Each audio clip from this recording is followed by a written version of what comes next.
All right, let's dive right into this explainer. Today, we're exploring how one guy, Benoit Mandelbrot, completely turned our understanding of financial markets upside down. We're going to unpack some really fascinating research by Jean-Philippe Bouchard that shows Mandelbrot's true legacy. He wasn't just the famous father of fractals, he actually kicked off a radical, totally data-driven rebellion in the world of finance. Now, here's a question that literally keeps economists awake at night. We always want to blame market crashes on some external event, right? A political crisis, a sudden disaster, some crazy news drop. But what if the real danger is actually coming from within the market itself? What if the market's own tangled complexity is exactly what triggers the crash? And that brings us to the wild world of ecophysics. Now, before you panic, this isn't just about forcefully dropping complex physics equations into finance and crossing our fingers. It's really about adopting a fiercely data-first perspective.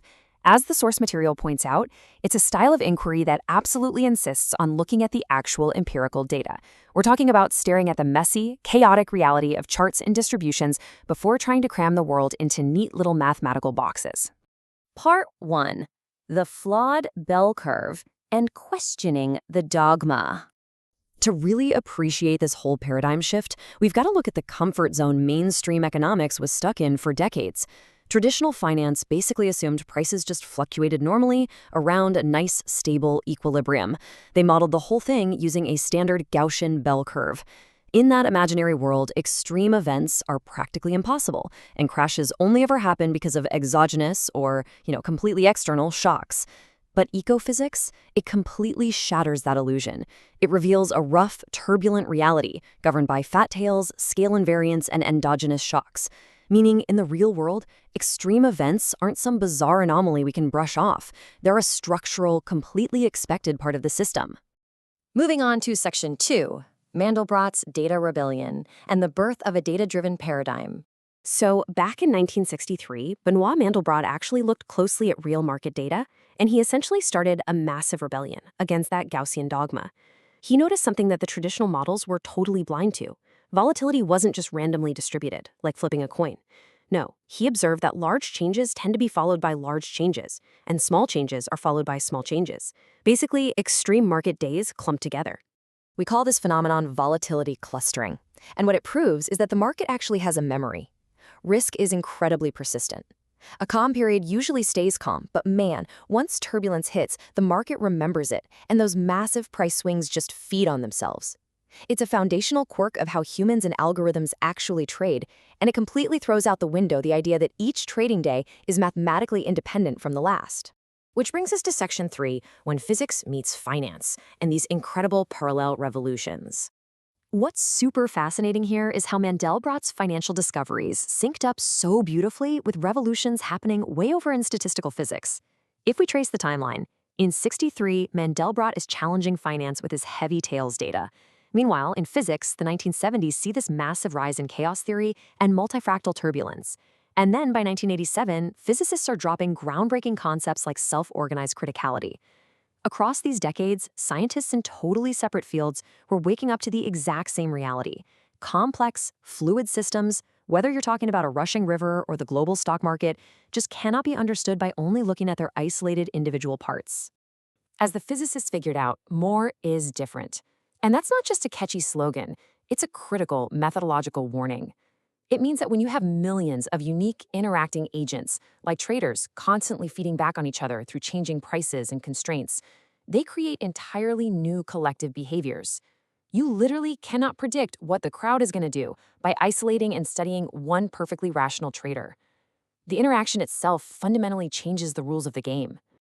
Let's dive into Section 4, the anatomy of black swans and endogenous crises. So here is the million-dollar question. How do these complex interactions actually cause those catastrophic black swan events without any external trigger? Well, in real markets, a surprisingly huge chunk of massive price moves can't be traced back to any real news. Instead, what happens is tiny perturbations cascade into giant crises through internal feedback loops.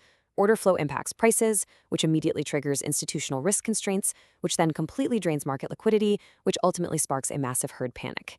It's like this relentless amplification machine that multiplies risk entirely on its own, generating severe crashes right from the inside out. This whole dynamic is perfectly captured by a physics concept called self-organized criticality. Picture a giant sand pile, right? You're slowly, continuously dropping grains of sand on top. Adding one single grain might do absolutely nothing, or it might cause a tiny little shift, or it could trigger a massive system-wide avalanche. The sand pile naturally self-tunes to the state of marginal stability, and financial markets do the exact same thing. They naturally evolve toward states that look incredibly calm and efficient on the surface, but underneath, they are globally fragile and primed for devastating avalanches. All right, Section 5. Power laws run the world well beyond just financial markets. Because Mandelbrot's heresy doesn't stop at Wall Street. Across the broader economy, we see these exact same power laws everywhere. Take the Pareto distribution for wealth, where a tiny, tiny fraction of individuals holds a massively disproportionate share of global assets. Or Zipf's law, where a handful of giant corporate entities basically dominate an entire nation's output. This math of extreme concentration, it doesn't just dictate stock prices. It governs the fundamental structural reality of human economics. And because of this intense concentration, we run into what researchers call the granularity hypothesis. When you put the sheer size of a mega firm next to your average mom-and-pop company, traditional economic models just break down completely. In a strict Gaussian model, the random, everyday hiccups of millions of small companies should just average out to zero, leaving the macroeconomy perfectly stable. But in reality, the quirks of a few giant firms absolutely do not average out. If a single mega firm stumbles, it drives massive, outsized volatility that ripples out and impacts all of us. Finally, Section 6.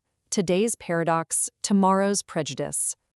Let's take a look at the lasting impact of Mandelbrot's work on how we manage risk today. Marcel Proust famously said, "Today's paradoxes are tomorrow's prejudices," and that is so true here. Mandelbrot's early ideas, things like heavy tails, scale invariance, long memory, they were initially treated as academic paradoxes. I mean, total heresies in a strictly bell curve world. The establishment completely rejected them. But today, they are the absolute baseline reality for option traders, quants, and systemic regulators who have to deal with real-world fat tail risks every single day. But we've really got to heed Proust's warning here. We need to make sure these newly accepted concepts don't just turn into blind dogmas themselves. The true legacy of Benoit Mandelbrot isn't just nerding out over fractals or power laws. It's his core insistence that we must always build models that respect the actual empirical data. We should never be embarrassed by complexity, and we should definitely never try to artificially smooth it over just to make our math look pretty on a whiteboard. So I want to leave you with this final thought. If all this research clearly shows that financial crashes are often just an unavoidable, deeply ingrained feature of complex markets, and not just some random, unpredictable accident, how on earth do we go about building resilient economic systems that can actually survive their own complexity? It's a huge, profound challenge, and it's exactly what continues to drive the incredible field of ecophysics forward today.